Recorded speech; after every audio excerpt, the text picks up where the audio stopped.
bienvenue dans cette capsule numéro 2 de la série des liens d'attachement.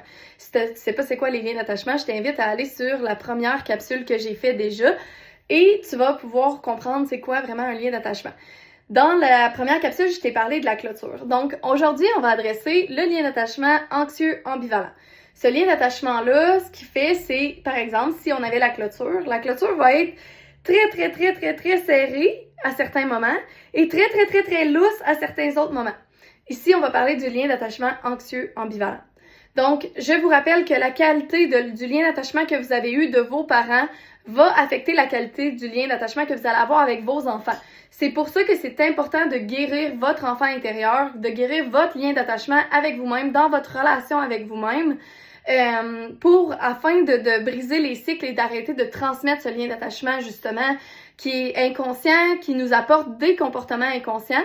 Ce que tu regardes en ce moment, c'est complètement gratuit. Par contre, si jamais tu as envie d'avoir un petit peu plus de challenge, si tu as envie de venir guérir toi aussi ton enfant intérieur, parler de ton enfance et changer ton lien d'attachement, sache que c'est possible de le faire, que j'ai des programmes. Je te mettrai mon site internet si jamais tu veux avoir accès à mes programmes qui ne sont pas du tout obligatoires.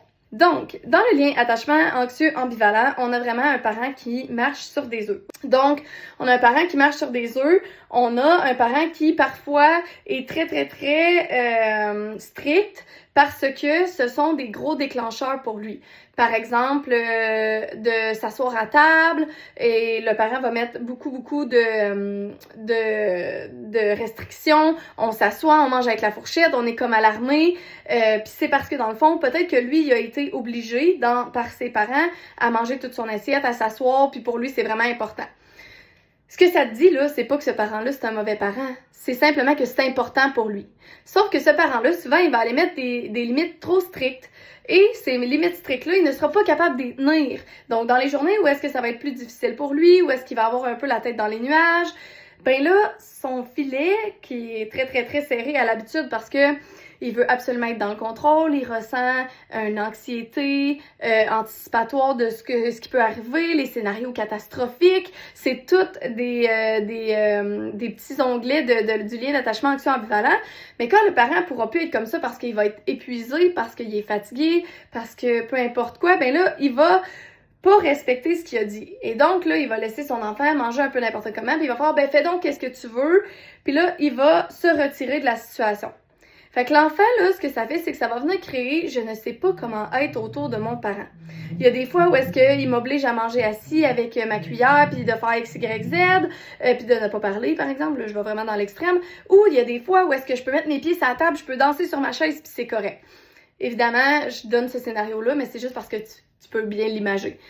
Puis, c'est la même chose dans les réactions. Fait que si j'échappe mon verre d'eau une fois, mon parent me dit « Mais c'est correct, viens, la conséquence logique, c'est qu'on va réparer le geste. » Puis là, il me fait ramasser, mais l'autre fois d'après, il crie « Voyons, ça fait 3 verres d'eau que tu renverses aujourd'hui! » Fait que ce parent-là, il ne sait pas, ils sont où ses propres limites.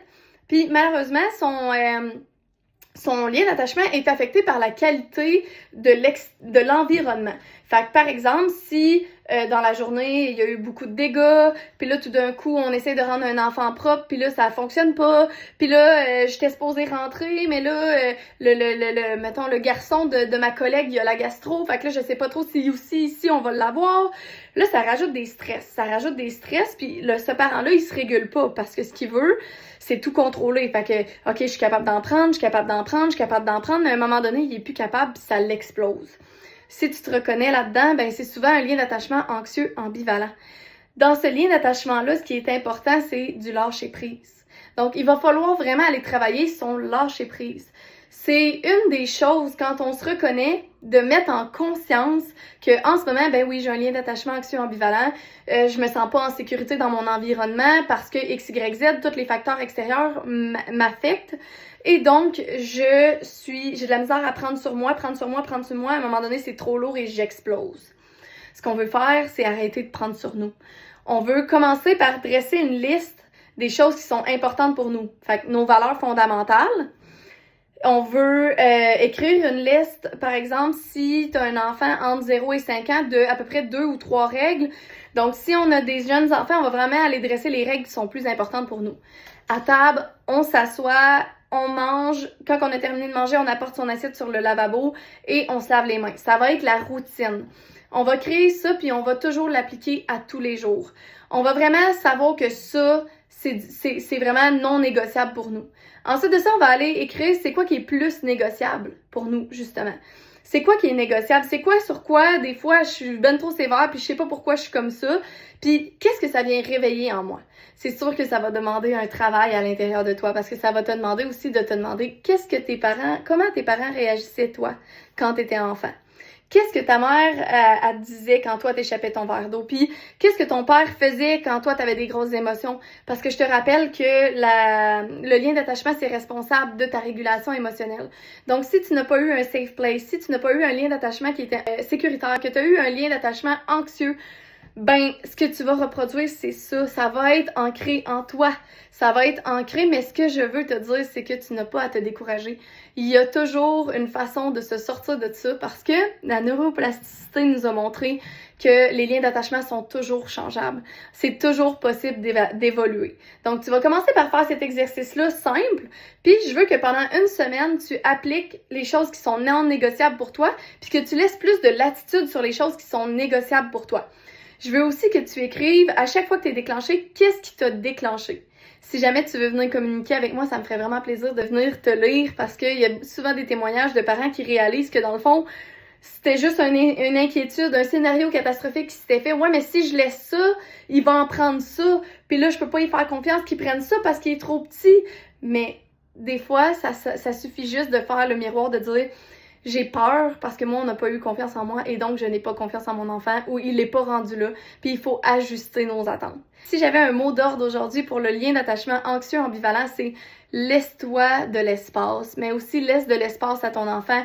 Regarde ce qui est non négociable, puis regarde ce qui est négociable. Puis tu vas voir que quand tes limites sont bien définies, tu vas te sentir bien moins anxieuse de ce qui pourrait arriver. Les scénarios qui se passent dans ta tête, c'est des choses qui se sont ancrées en toi parce que ton parent a manqué de sécurité. Parce que tu as manqué de sécurité. Puis que la seule façon que ton cerveau a trouvé d'être en sécurité, c'est de se faire des scénarios qui sont improbables, mais que au moins j'ai le contrôle. Puis ça va être super contre-productif, qu'est-ce que je vais te dire, mais il faut que tu arrêtes de vouloir le contrôle. Tu n'as pas le contrôle. Tu n'es pas responsable des émotions de ton enfant. Tu n'es pas responsable de comment il va criser. Tu n'es pas responsable de ses essais-erreurs. Tu es responsable de l'intention qui est de supporter l'espace, qui est de l'éduquer dans un environnement qui est sécuritaire, puis qui est aussi de l'encourager à créer une sécurité avec lui-même. Si tu as aimé cette capsule, je t'invite vraiment à t'abonner à ma page, à aussi liker cette capsule-là, à peut-être laisser un petit commentaire si jamais tu t'es reconnu. Et dans la prochaine capsule, je te parlerai du lien d'attachement qui est fuyant.